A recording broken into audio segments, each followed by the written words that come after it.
এখানে কোনো প্রভেদ ছিল না, এখানে কোনো ভেদ ছিল না। এটাকে শেখ হাসিনা ভাঙতে চেয়েছেন, এটাকে দেখাতে চেয়েছেন এই দেশ সাম্প্রদায়িক, এই দেশ বিভেদ বিভাজনে ভরপুর। সুতরাং আমাকে সমর্থন করো, অন্য বিরোধী দল কাউকে সমর্থন করবেন না। শুধুমাত্র তিনি ভালো, তিনি অসাম্প্রদায়িক, আর সবাই হচ্ছে সন্ত্রাসী, জঙ্গি, অন্যান্য রাজনৈতিক দল।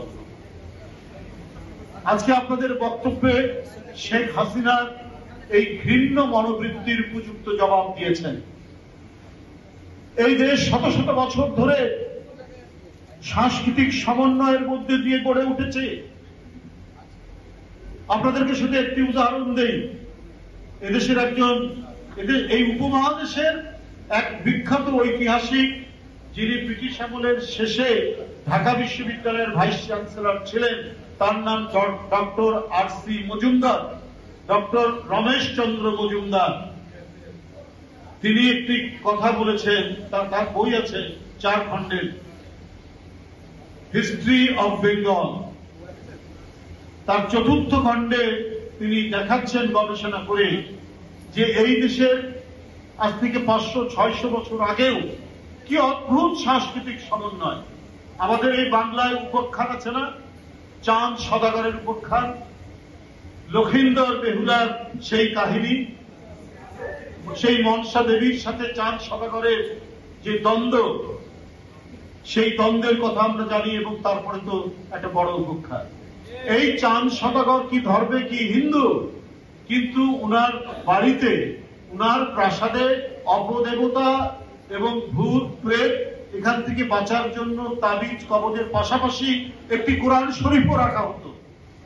এইটা হচ্ছে ধর্ম সমন্বয়ের একটি উজ্জ্বল উদাহরণ যে আমাদের লোক সংস্কৃতির মধ্যেও এই ধর্ম সমন্বয় আছে। হিন্দু মুসলমানের যে তাদের যে নিজস্ব, আমরা একটা বৃহত্তর সংস্কৃতির অংশ, আবার নিজ নিজ ধর্মের জন্য যে সংস্কৃতি, সেই সংস্কৃতির মধ্যেও আবার একটা সমন্বয় ছিল। এখানে কোনো প্রভেদ ছিল না, এখানে কোনো ভেদ ছিল না।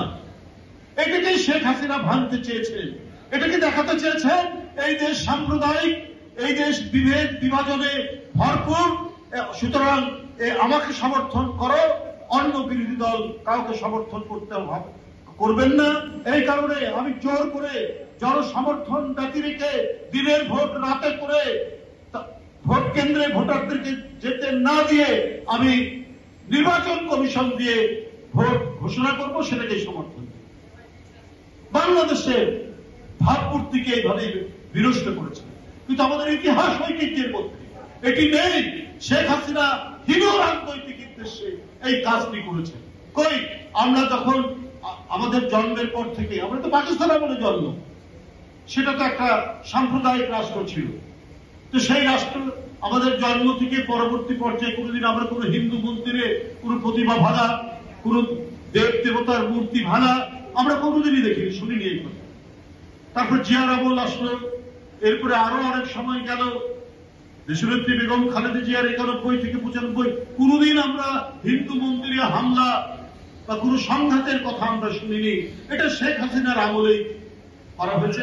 এবং সবচাইতে মজার ব্যাপার হলো, শেখ হাসিনার আমলেই দেব মন্দির, দেবালয় ভাঙা হয়েছে, প্রতিমা ভাঙা হয়েছে। কিন্তু যারা ধরা পড়েছেন তারা অধিকাংশই হচ্ছে আওয়ামী লীগের কোনো না কোনো সংগঠনের লোক। আওয়ামী লীগের আমলে এখন তো সে পলাতক।